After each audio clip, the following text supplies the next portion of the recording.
मी आता आहे आयकियाच्या वेअरहाऊसमध्ये नवी मुंबईमध्ये आणि मी घेतो आहे गेमिंग चेअर.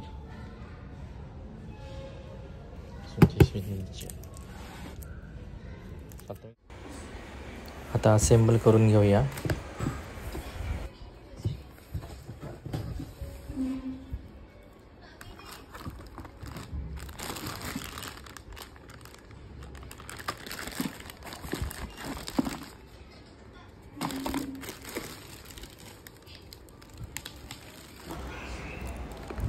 हे त्यांनी मॅन्युअल दिलं आहे, त्याप्रमाणे मी असेंबल करून घेतो. मग आपण बघूया किती कम्फर्टेबल आहे ते.